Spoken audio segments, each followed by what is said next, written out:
Hello students, our today's topic is electric dipole. Electric dipole, it is a system of two equal and opposite charges separated by some small distance. You can clearly see from here that two charges are there, both are equal in magnitude but opposite in nature. It is negative, it is positive, and there is some distance between them. They are separated by some distance, and the distance is what, 2a. So a system of two equal and opposite charges separated by some small distance is known as what? Electric dipole.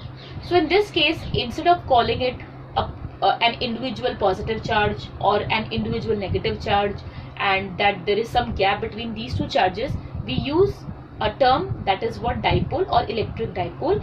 That electric dipole, it consists of two charges which are equal in magnitude but opposite in nature, separated by some small distance.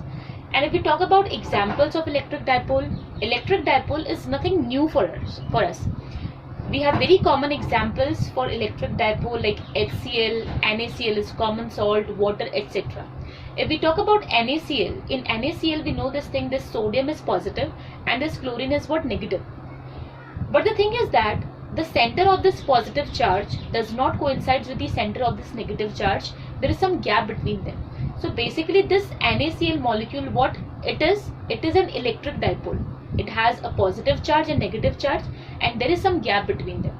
So NaCl is what? An electric dipole. I think electric dipole is clear. Now electric dipole is having some strength, and the strength of this electric dipole is represented by what? Electric dipole moment. So electric dipole moment gives us the strength of the electric dipole. Here again I have considered this electric dipole where it contains what? Minus q and plus q separated by 2a. Now 2a basically is a vector whose direction is from negative to positive charge. It is a distance between these two charges, as well as it is a vector, but it is having a direction, and its direction is from minus q to plus q. So we can say that 2a is what? It is a vector over here.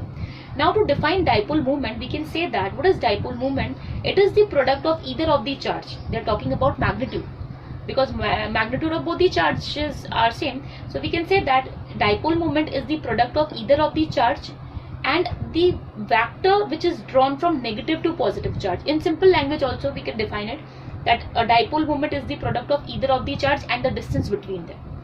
But when it comes to direction, we say that it is the product of either of the charge and the vector which is drawn from negative to positive charge. So according to definition, we have written this expression. Dipole moment is represented by small p. Either of the charge means magnitude. Magnitude is how much? Q. And the vector which is drawn from negative to positive charge is what? 2a. In vector form it will be like this: p is equals to q into 2a.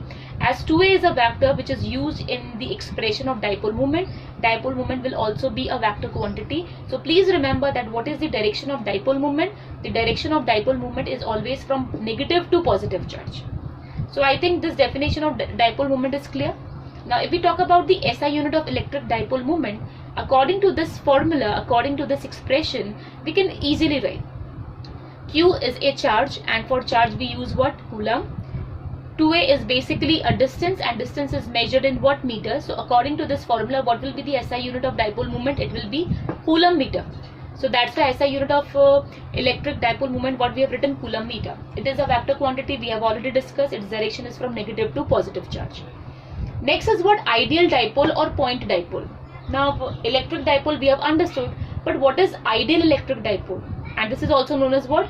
Point electric dipole. So when the distance between the two charges is almost equals to 0 and the magnitude of the charges is almost equals to infinity, this is the condition to define what? Ideal electric dipole, that when the distance between them is almost equals to 0 and the magnitude of the charge is almost equals to infinity, we say that it is which type of electric dipole? It is an ideal electric dipole. So in other words, we can say that a dipole which is of negligibly small size is known as what? Ideal electric dipole. Now here first of all, make this thing very clear that it is not an electric dipole.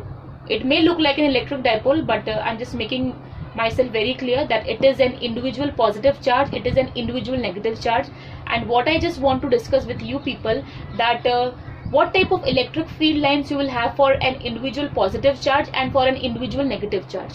If we talk about a positive charge, electric field lines are radially outwards. They move away from the positive charge. And if I talk about negative charge, the electric field lines are radially inwards. They are moving in the charge, and they are like this. So you have to remember this thing, that for an individual positive charge, what type of electric field lines we are having?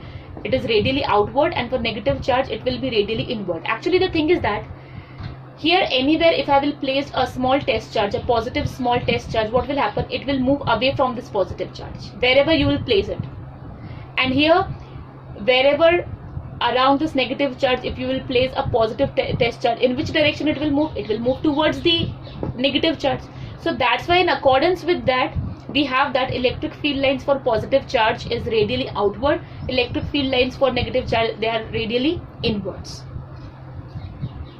Next in series we have dipole field. How we can define dipole field? It's very simple. The electric field produced by an electric dipole is known as what? Dipole field. Or in other words, we can say that the space around an electric dipole in which its electric effect can be experienced is known as what? Dipole field. But we have already discussed that what is an electric dipole. An electric dipole consists of two equal and opposite charges. So if two equal and opposite charges are there in an electric dipole, it means what? The total charge of an electric dipole is zero. And if the total charge of an electric dipole is zero, how it can produce its own electric field? Electric field should also be zero. But the reality is different. The reality says that the electric field produced by an electric dipole is not equal to zero. What is the reason? The reason is that these two charges, though they are equal, but they are at some distance from each other. They are separated. That is the reason that when the electric field produced by these two charges are added up, they do not cancel out each other, and that's why the net electric field is not equal to zero. It has some value. Just to make this point very clear, what I did, I have considered one point P. And suppose it is at x distance from plus q charge. And from minus q charge, it is at y distance from P. Okay, so the distance of point P from plus q charge is x, and the distance of point P from minus q charge is y. Now we know this thing, E is inversely proportional to R square. According to the formula, we know this thing, E is equals to 1 upon 4 pi epsilon naught q upon R square. Electric field due to a point charge we have already finished. So E is inversely proportional to R square. It means what? If R is less, E will be more. Now from this particular diagram, it is clear that x is smaller than y. X is smaller than y. So if x is smaller, it means what? Electric field produced due to plus q charge at point P will be more. And if y is greater, it means what? Electric field produced due to minus q charge at the same point will be less. So that only I have written over here, that x is smaller than y. It means what? Electric field due to positive charge will be greater than the electric field due to negative charge. It means what? Though they are equal in magnitude, but the electric field produced by them at a common point is not equal because they are separated by some distance. And if they are not equal, these electric fields will not cancel each other, so the net electric field will not be zero. So please remember that though the total charge of an electric dipole is zero, but the electric field is not zero. Now here we need to discuss about 2 points, axial point and equatorial points. Actually what we will do, we will calculate the electric field due to an electric dipole first at an axial point, then at an equatorial point. But before that we need to understand that what is the meaning of axial and equatorial point. Okay, an electric dipole is there. Now what is dipole axis? The line joining these two charges is known as what? Dipole axis. So this is the line. So it is known as what? Dipole axis. Now if you will extend this line, if you will extend the axis of this dipole, and if you will consider any point lying on this axis, so that point will be called as what? Axial point. So the point which is lying on the axis of the dipole is known as what? Axial point, and this line will be known as what? Axial line. I hope this is clear. Equatorial point, actually if you will look here, dipole axis is there, and on this dipole axis if you will consider a perpendicular bisector, this dashed line, what does it shows?